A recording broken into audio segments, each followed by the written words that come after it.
Hello students, welcome back. So today we'll start with a new chapter, Lost Spring. This is the second chapter from the book Flamingo, and the writer is Enis Jung. Enis Jung is known for her work as an editor as well as a columnist in major newspapers in India and abroad. She has also authored several books, and this particular chapter is basically compilation of two stories from one of her books. So इस chapter में दो parts हैं, and today we'll cover with the first part. And name of the first part is Sometime I Feel a Rupee in Sometime I find a rupee in the garbage. Why do you do this? I asked Sahib, whom I encounter every morning scrounging for gold in the garbage dumps of my neighborhood. अब यहाँ पे हमारी writer ने पूछा है starting में उस बच्चे का नाम है साहिब, कि तुम ये क्यों करते हो, रोज़ सुबह यहाँ पे कूड़े को ढेर को ऐसे टटोल रहे होते हो जैसे कि यहाँ से तुम्हें सोना मिल जाएगा. Sahib left his home long ago, set amidst the green fields of Dhaka. His home is not even a distant memory. Sahib बहुत पहले अपना जो एक्चुअल प्लेस था उनका, जो घर था उनका, वो छोड़ चुका है. इनफैक्ट इतने पहले कि उसे तो याद भी नहीं, दूर दूर तक कुछ भी याद ही नहीं उस जगह के बारे में. और कहाँ था उनका घर? ढाका में. They were basically from Dhaka. There were many storms that swept away their fields and homes. His mother tells him. उसकी मम्मी बताती है कि उन्होंने ढाका क्यों छोड़ा था, क्योंकि वहाँ पे कई तूफान और फ्लड्स और स्टॉर्म्स की वजह से उनके जो खेत थे, जो रहने की जगह थी, वो सब खराब हो गई थी, बर्बाद हो गई थी, इसलिए उन्होंने वो जगह छोड़ दी. That's why they left looking for gold in the big city. यहाँ पे हम लोग जो बात कर रहे हैं गोल्ड, यहाँ पे इस गोल्ड के दो मतलब हैं. हम आगे और ज़्यादा इस बात को क्लियर करेंगे, इस चैप्टर में क्लियर हो जाएगा. Firstly is food and second is shelter. So when their place was destroyed by storms and floods and everything, so they left that place in search of gold. In search of gold refers to in search of shelter and food. Okay, I have nothing else to do, he mutters, looking away. Now back to the question जो initially हमारी writer ने पूछा था कि तुम ये क्यों करते हो. तो साहिब जवाब देता है कि मेरे पास और कुछ है ही नहीं करने को.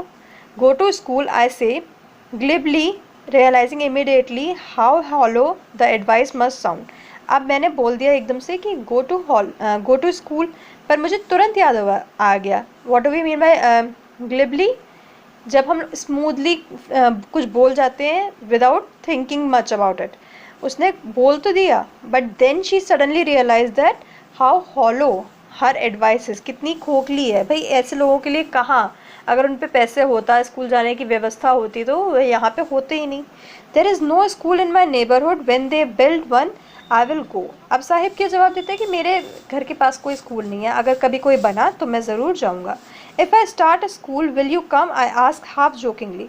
अब हमारी कन्वर्जेशन कंटिन्यू होती है और हमारी जो राइटर है वो पूछती है, अच्छा अगर मैं स्कूल बनाऊंगी तो क्या तुम आओगे? साहिब तुरंत बोलता है yes. Yes he says smiling broadly. Few days later I see him running up to me. Is your school ready? अब कुछ दिनों बाद वो दोबारा उनका आमना सामना होता है और साहिब उसकी तरफ आता है और पूछता है कि आपका स्कूल जो आप बना रहे थे वो रेडी हो गया? It takes longer to build a school. अब उन्होंने इस बात को कवर अप कर दिया ये कह के कि स्कूल बनाने में बहुत टाइम लगता है. आई से embarrassed eight having made a promise that was not meant, but promise like mine abound in every corner of his bleak world. जो हमारी राइटर है वो एम्बैरेस्ड है इस बात से कि उन्होंने एक ऐसा प्रॉमिस बनाया जो पूरा करने की उनकी कोई इंटेंशन नहीं थी. वो कोई स्कूल बिल्ड ना कर रही थी, ना वो करने की सोच रही थी. सो शी वॉज एम्बैरेस्ड कि मुझे इस बच्चे से ऐसा प्रॉमिस नहीं करना चाहिए था. बट आगे वो लिखती हैं कि but promise like mine abound in every corner of his bleak word. पर साहिब की दुनिया में ऐसे प्रोमिस बहुत कॉमन हैं जिन्हें कोई फुलफिल नहीं करना चाहता. After months of knowing him I ask his name, Sahib Alam, he announces. अब कुछ महीनों की जान पहचान के बाद हमारी राइटर ने एक दिन उनसे पूछा कि तुम्हारा नाम क्या है. तो वो बच्चा बताता है अपना नाम, साहिब आलम. He does not know what it means. If he knew its meaning, Lord of Universe, he would have a hard time believing it. अब यहाँ पे लिख रही है हमारी राइटर कि उसे पता नहीं कि उसके नाम का मतलब क्या है. अगर उसे पता होता कि उसके नाम का मतलब है Lord of the universe, he would have a hard time believing it. उसे तो यकीन ही नहीं होता. Unaware of what his name represent, he roams the street with his friends, an army of barefoot boys who appear in the morning, who appear like the morning birds and disappear at noon. किससे compare किया गया है rag pickers की army को? Morning bird से, जो सुबह सुबह निकलती हैं और दोपहर होते होते छुप जाते हैं. Over the months I have come to recognise each of them. अब इतने टाइम की कुछ टाइम से वो उन्हें नोटिस कर रही हैं और अब वो उन्हें पहचान गई हैं सबको. Why aren't you wearing chappals? I ask. अब वो एक दिन उनसे पूछती हैं कि तुम कुछ फुटवियर क्यों नहीं है, तुमने चप्पल्स क्यों नहीं पहन रखे? My mother did not bring them down from the shelf, he answer simply. तो उसके लिए वो जवाब देता है कि मेरी मम्मी ने चप्पल उतारी नहीं थी तो मैंने पहनी नहीं. Even if she did he will throw them off, adds another who is wearing shoes that do not match. इतने में उस बेयरफुट आर्मी में से एक बच्चा बोलता है, उस गैंग में से, कि अगर वो दे भी देती ना चप्पल उतार के तो भी उन्हें फेंक देता. And he himself is wearing shoes from which do not match. एक पैर में एक तरीके का शूज़ है, दूसरे पैर में दूसरे तरीके का. When I comment on it he shuffles his feet and says nothing. जब हमारी राइटर ने पॉइंट आउट किया कि तुम्हारे शूज़ ऐसे हैं, तो he started shuffling out of embarrassment and he said nothing. I want shoes, says a third boy who has never owned a pair all his life. इतने में उसी बेयरफुट गैंग में से, बेयरफुट आर्मी में से, रैग पिकर्स की एक बच्चा बोलता है कि I want to have a pair of shoes. उसने कभी अब तक जूते पहने ही नहीं है, उसे मिले ही नहीं है कभी जूते. Travelling across the country I have seen children walking barefoot in cities on village road. It is not lack of money but a tradition to stay barefoot is one explanation. आप राइटर मेंशन करते हैं कि मैंने भी इस country में इधर से उधर जाते हुए, इस कंट्री को ट्रैवल करते हुए कई बार नोटिस किया है कि लोग नंगे पैर चल रहे होते हैं, बच्चे नंगे पैर चल रहे होते हैं, स्पेशली गांव वाली सड़कों पे. और क्या कहा जाता है कि ये उनका ट्रेडिशन है. But I wonder if this is only an excuse to explain away a perpetual state of poverty. पर हमारी राइटर कहती है कि अब मैं ये सोचती हूँ क्या अभी तक जो इस बात को कह के टाल दिया जाता है कि नंगे पैर रहना हमारा ट्रेडिशन है, ये एक एक्सक्यूज़ है. एक्चुअली में वो अपनी गरीबी छुपाना चाहते हैं. I remember a story of a man from Udupi once told me. As a young boy, he would go to school past an old temple where his father was a priest. अब वो एक story, एक और उनके दिमाग में एक story आती है जो उन्हें एक बच्चे ने बताई थी, एक किसी और ने बताई थी. जब वो बच्चा जिसने बताई थी वो यंग था, बच्चा था, वो स्कूल जाते टाइम एक पुराने मंदिर के पास से निकलता था जहाँ पे उसी मंदिर में उसके पापा प्रीस्ट थे. He would stop briefly at the temple and pray for a pair of shoes. वो उस मंदिर में रुक के रोज़ रुकता और प्रार्थना करता कि उसे भी एक जोड़ी जूते मिल जाए. 30 years later I visited his town and the temple, which was now drowned in the air of dissolution. अब 30 साल गुजर चुके हैं इस बात को और मुझे मौका मिलता है उस गांव में, उस मंदिर में जाने का. ऑलरेडी अब वो मंदिर टूट फूट चुका है. It is in the air of डेजोलेशन.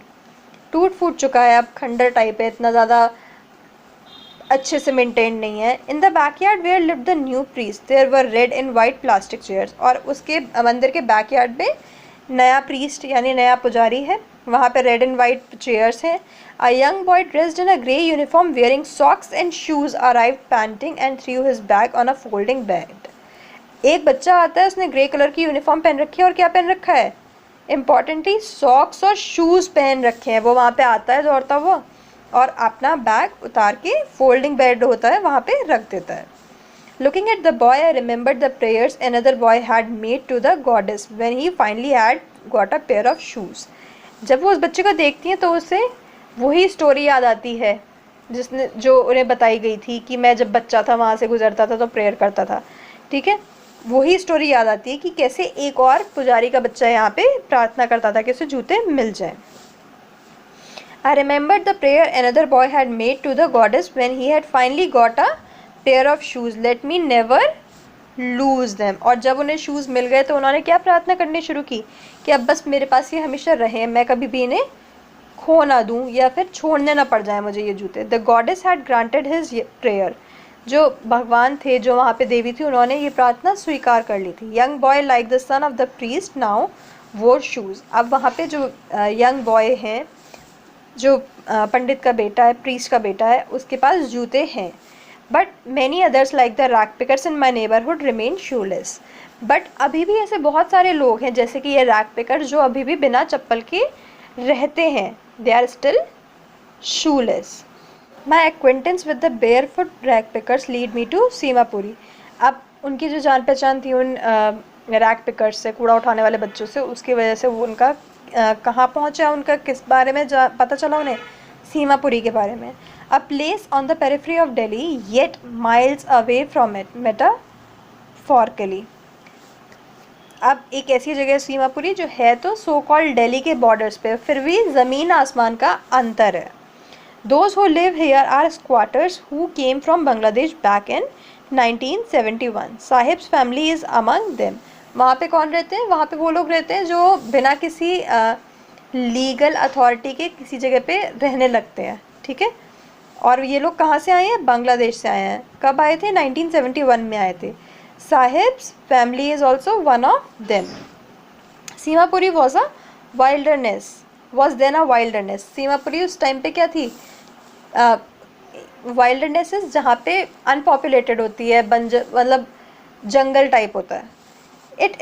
It still is but is no longer empty. ये अब भी जंगल टाइप ही है, बंजर ही है, पर ये अब एम्प्टी नहीं है।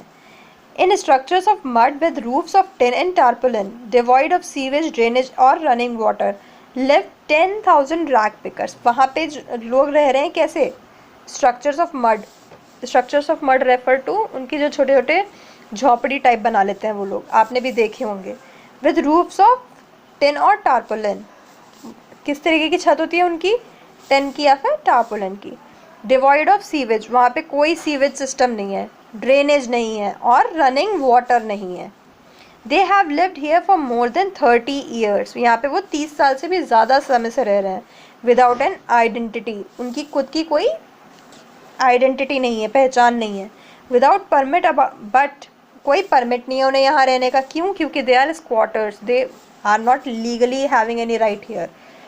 But with ration cards that get their name on voters list and enable them to buy grain. पर उनके पास क्या है? राशन कार्ड है। बस राशन कार्ड से क्या होता है? उनका वोटर्स लिस्ट में नाम आ जाता है, फर्स्टली। सेकेंडली उन्हें अनाज मिल जाता है। Food is more important for survival than an identity. इन लोगों के लिए ये लाइन इंपॉर्टेंट है आपके आंसर में लिखने को, अगर आपको कभी आती है तो। Food is more important than identity for survival. उन्हें बस यहाँ पे रह के क्या मकसद है उनका? कि वो रह सकें, खाना मिल सके, उन्हें रहने की जगह मिल सके। इससे ज़्यादा उनका अभी फोकस उनके आइडेंटिटी पे नहीं है। सिमिलरली अगर आपको वहाँ की कंडीशन एक्सप्रेस करने के लिए कोई क्वेश्चन आता है तो ये mentioning roof of tin and tarpaulin, devoid of sewage, drainage और running water will improve the chances of a decent answer.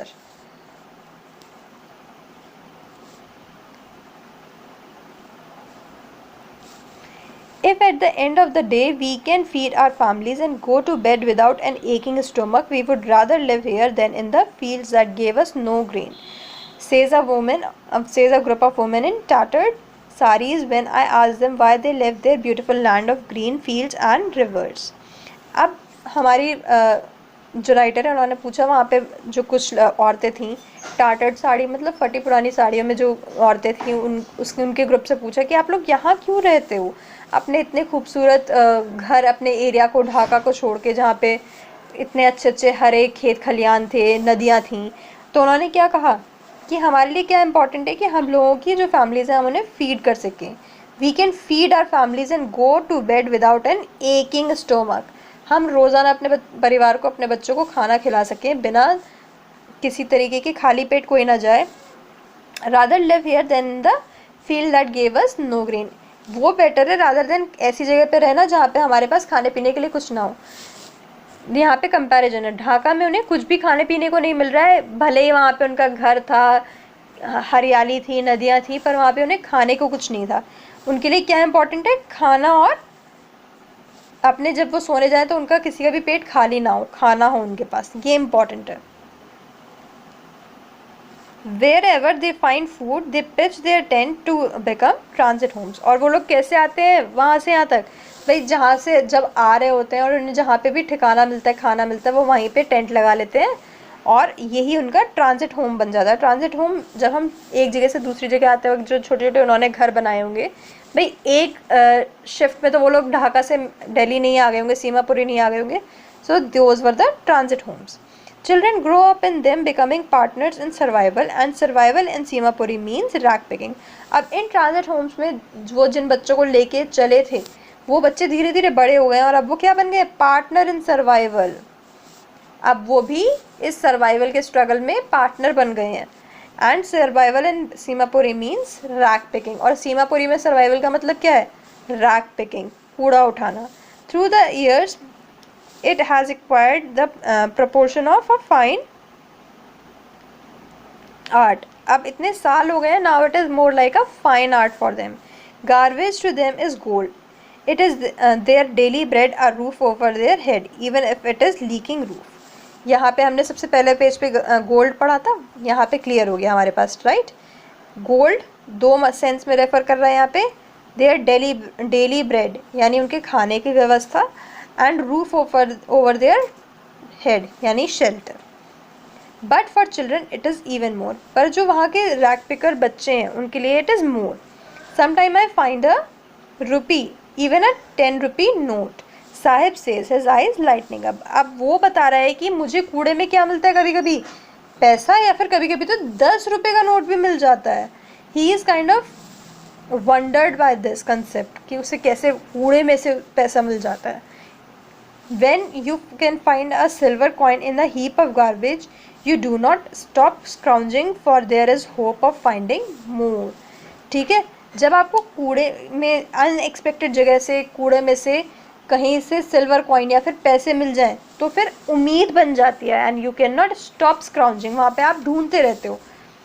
It seems that the children for the children garbage has a meaning different from what it means to their parents.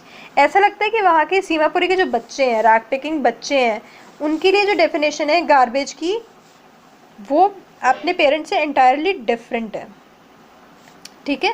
For children it is wrapped in wonder, it is a wrapped in wonder. for elders it is means of survival.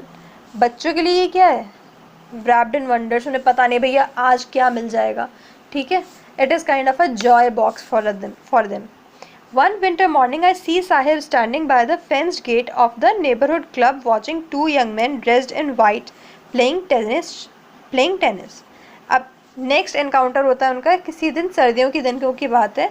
वो neighbourhood यानी पास में ही एक club है, वो वहाँ पे खड़ा हुआ है और देख रहा है, जहाँ पे दो लोग ड्रेस्ड अप हैं, वाइट कलर की ड्रेस पहन रखी है और टेनिस खेल रहे हैं. I like the game he hums, content to watch it standing behind the fence.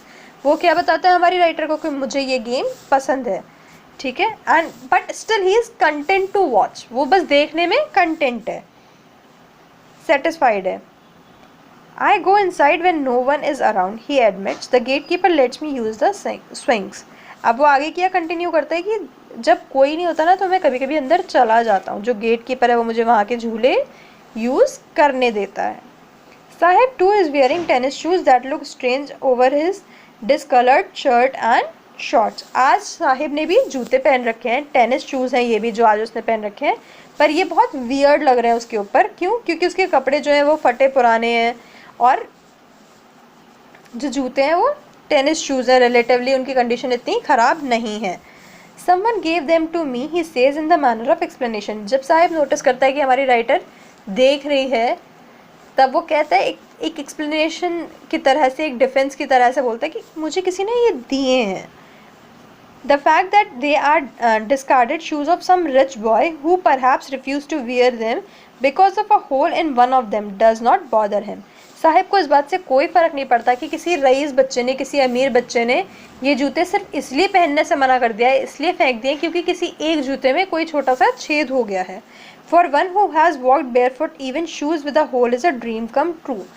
कोई भी एक ऐसा इंसान, एक बच्चा जो नंगे पैर चला हो अब तक, उसके लिए जूते चाहे वो छेद वाले ही क्यों ना हो, it's like a dream come true. But the game he is watching so intently is out of his reach.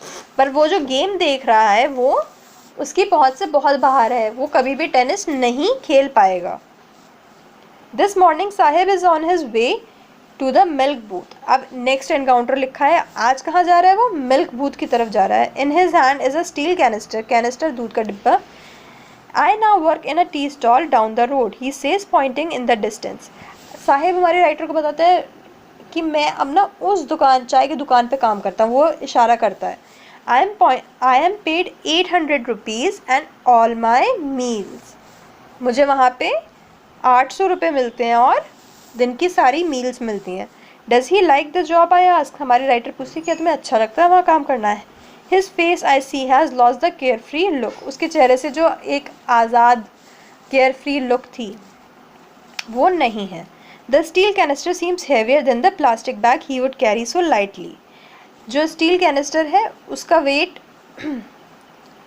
जो स्टील कैनिस्टर है उसका वेट बहुत हैवी है compare to the plastic bag जिसे वो अब तक अपने कंधे पे आराम से डाल के रैक पिकिंग करता था. The bag was his, the canister belong to the man who owns the tea shop.